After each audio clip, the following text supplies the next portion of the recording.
Nashik jewellers गोळीबार प्रकरणातील आरोपी पंजाबमधून ताब्यात, गुन्हे शाखेची मोठी कारवाई। नाशिक शहरातील हिरेवाडी परिसरात असलेल्या समृद्धी ज्वेलर्स दुकानावर काही दिवसांपूर्वी बेछूट गोळीबार करत दरोड्याचा प्रयत्न करण्यात आला होता।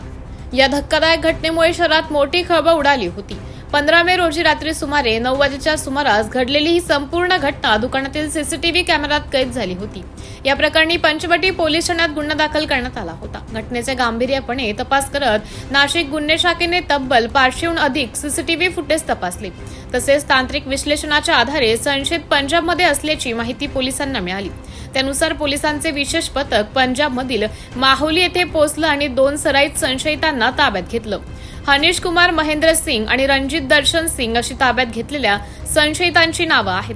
विशेष म्हणजे रणजित सिंग हा एअर डिफेन्समध्ये पायलट म्हणून कार्यरत असल्याची माहिती समोर आली आहे। या प्रकरणात आणखी 4 संशयितांचा शोध सुरू असून पुढील तपास पंचवटी पोलीस करत आहेत। ही कारवाई पोलीस आयुक्त संदीप कर्णिक, पोलीस उपायुक्त किरण कुमार चव्हाण आणि सहाय्यक पोलीस आयुक्त संदीप मिटके यांच्या मार्गदर्शनाखाली गुन्हे शाखेच्या पथकाने केली आहे। कुठलाही सुगावा नव्हता, या आरोपींकडे कुठलाही मोबाईल नंबर त्यांचा सुरू नव्हता। क्राईम ब्रँच युनिट 1 आणि युनिट 2 या पथकांनी अहोरात्र मेहनत घेऊन, त्याचबरोबर पंचवटी पोलीस स्टेशन यांनी देखील याच्यामध्ये मेहनत घेतली। सर्वांनी मिळून 500पेक्षा जास्त कॅमेरे, सीसीटीव्ही कॅमेरे सतत ढूंढाळले आणि त्यावरून त्यांनी आरोपींचा माग काढत शेवटी त्या गुन्ह्यामध्ये ज्या आरोपींना गुन्हा केला अशा 2 आरोपींना अटक करण्यात आली आहे। 2 आरोपी पंजाब येथील आहेत, एक आरोपी मोहाली येथील आहे, दुसरा एक पटियाला येथील आहे। दोन्ही आरोपी जे ताब्यात घेतले, अटक केले ते रेकॉर्डवरचे सराईत गुन्हेगार आहेत। त्यांनी वारंवार असे गुन्हे केलेले आहेत आणि विशेष म्हणजे कुठल्याही प्रकारचा सुगावा नसताना हा गुन्हा उघडकीस आणलेला आहे। आरोपींची ओळख 2010मध्ये जेलमध्ये, अंबाला जेलमध्ये झाली होती। त्यानंतर ते एकमेकांच्या संपर्कात होते। त्यांनी ठरवलं की आपण एकत्रित कुठेतरी दरोडा करायचा, त्या उद्देशाने ते पंजाबवरून निघाले। पंजाबवरून निघतानाच त्यांनी त्याच वेळेस त्यांचे मोबाईल बंद केले पोलिसांना लक्षात येऊ नये म्हणून, आणि ते सुरुवातीला मुंबईला आले। मुंबईला येऊन त्यांनी परत नाशिक गाठलं। नाशिकला त्यांनी आपल्या ठिकाणांची रेकी केली।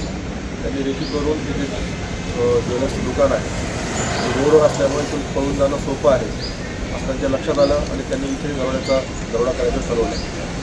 त्यांनी नाशिकमध्ये इथे येऊन लॉजमध्ये थांबले।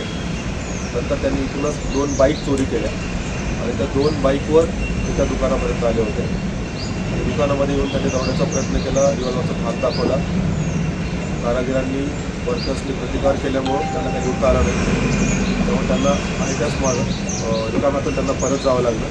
परंतु त्यांनी त्यावेळेस पिस्तलच्या बटनी डोक्यात मारहाण केल्यामुळं दुकानाचा कारागीर जखमी झाला होता। तो टीव्हीमध्ये व्यवस्थित आहे, मोठा डेंजर आहे, परंतु कुठलाही सुगावा नसताना देखील, आरोपींकडे मोबाईल नसताना देखील फक्त तांत्रिक कौशल्य, अहोरात्र मेहनत घेऊन 500पेक्षा जास्त सीसीटीव्ही 2 दिवसामध्ये बघून आरोपींचा माग काढून मुख्य 2 आरोपींना अटक केलेली आहे। तर आरोपीचा शोध सुरू आहे। नाशिकमध्ये त्यांचं काय कनेक्शन होतं का? नाशिकमध्ये आरोपींचं कुठलंही कनेक्शन नव्हतं। ते रेकॉर्डवरचे सराईत गुन्हेगार आहेत। ते रँडमली नाशिकमध्ये आले आणि नाशिकमध्ये येऊन 2 दिवस सतत रेकी केली आणि त्यांनी ठरवलं की कुठल्या ठिकाणी त्यांना दरोडा करणं शक्य आहे। त्यांचं नाशिकमध्ये कुणाशी काही कनेक्शन नाही। या अगोदर त्यांच्यावर देशभरातील गुन्हे दाखल आहेत। त्यांच्यामध्ये मुख्यतः उत्तर भारतामध्ये अशा प्रकारचे गुन्हे दाखल आहेत।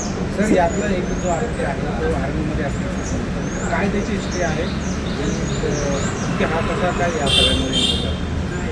हा पूर्वी सैन्य दलामध्ये होता आरोपी, त्याचं पूर्वीचं तिथलं त्याची नोकरी झालेली आहे। सध्या तो सैन्य दलामध्ये नाही, मात्र त्याची पूर्वीची नोकरी सैन्य दलामध्ये झालेली आहे।